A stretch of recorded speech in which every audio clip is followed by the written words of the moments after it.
Bonjour, c'est un grand événement pour les fans de manga au Maroc. Le réalisateur japonais de renom Hajime Kamegaki arrive ce dimanche à Casablanca pour une conférence. Kamegaki a réalisé de nombreux dessins animés pour la télévision et pour le cinéma au Japon. Et sa dernière œuvre extrêmement connue dans le monde et au Maroc est Naruto Shippuden. Et pour me parler de cet univers, je reçois aujourd'hui un fan de manga. Il s'appelle Issam Bouarfa. Lorsqu'il ne masse pas les gens dans son cabinet de kinésithérapie la semaine, eh bien, il suit de très près ce monde de manga. Ma première question, Issam, qu'avez-vous ressenti lorsque vous avez appris que Kamegaki arrivait au Maroc? C'est un grand honneur de recevoir un réalisateur du calibre de Monsieur Hajime. Et il y a de plus en plus de personnes qui s'intéressent au manga et à l'anime japonais. Justement, on appelle ça comme ça les dessins animés, hein?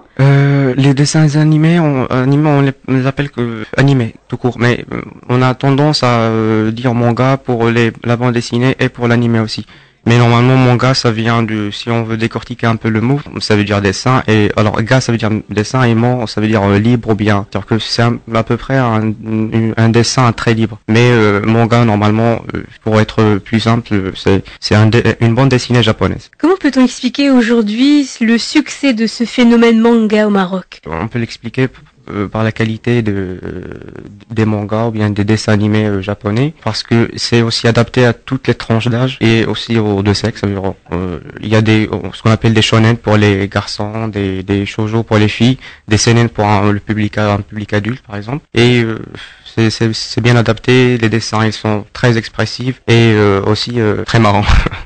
Où est-ce que vous pouvez les regarder? Est-ce que les chaînes nationales diffusent ce genre de programme? Si tu veux, ça a commencé comme ça au début, parce que au début, il y avait que 2 chaînes marocaines qui diffusaient des mangas ou bien des animés japonais traduits en arabe, à savoir le Olive et Tom, Goldorak et le Tigre masqué, la princesse Sarah, qui ne se rappelle pas de ses chefs-d'œuvre. Ouais, moi je m'en souviens. Voilà, qu'on a pu visualiser étant petit. Il est très difficile de rencontrer un seul Marocain qui n'a jamais visualiser un seul animé tout au long de sa vie.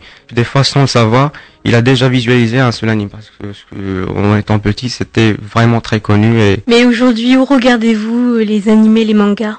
Aujourd'hui, c'est sur Internet. Ça se passe beaucoup sur Internet, en visualisant directement ce qu'on appelle en streaming, c'est-à-dire sur des sites. Sinon, pour pouvoir trouver des DVD ou bien des bandes dessinées au Maroc, c'est assez difficile, parce que il y a que quelques librairies qui proposent ça, c'est-à-dire qu'on peut commander le manga ou bien la bande dessinée qu'on veut, et dès que c'est livré, on nous fait signe et on peut la récupérer.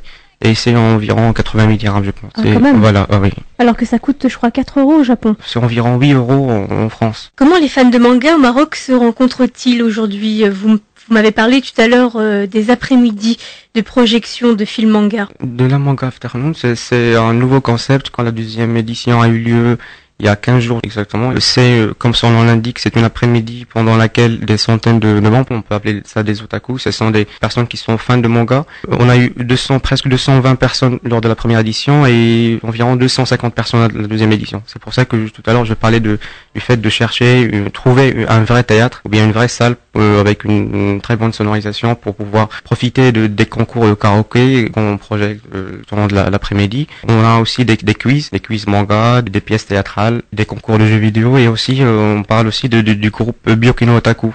C'est le premier groupe marocain, c'est le seul groupe marocain qui chante du J-rock, c'est-à-dire du Japan rock, et ils ont eu l'occasion de passer dernièrement sur TV Tokyo, c'est une chaîne japonaise. Le Japan rock, qu'est-ce que c'est comme genre musical? C'est du rock, mais en japonais. En japonais, voilà. Le réalisateur japonais Hajime Kamegaki va animer, et c'est le cas de le dire, une conférence sur son travail. Et le cinéma des mangas, c'est ce dimanche à 15 h au théâtre Mohamed VI à Casablanca. Il fera d'abord une escale ce samedi à l'école des Beaux-Arts à Casablanca, un événement organisé par l'ambassade du Japon au Maroc. Si vous voulez en savoir plus sur le monde, l'univers des mangas au Maroc, eh bien rendez-vous sur Facebook. Issam et 2 de ses amis ont créé un groupe fan, il s'appelle Japanime. Vous pourrez d'ailleurs retrouver sur ce groupe toute l'actualité des fans de manga. Et avant de nous quitter, eh bien je voudrais vous faire écouter le générique du fameux dessin animé Naruto Shippuden. Et je vous dis bon week-end à tous, à lundi pour plus d'aventures culturelles. 今でもまだ忘れてないんでしょう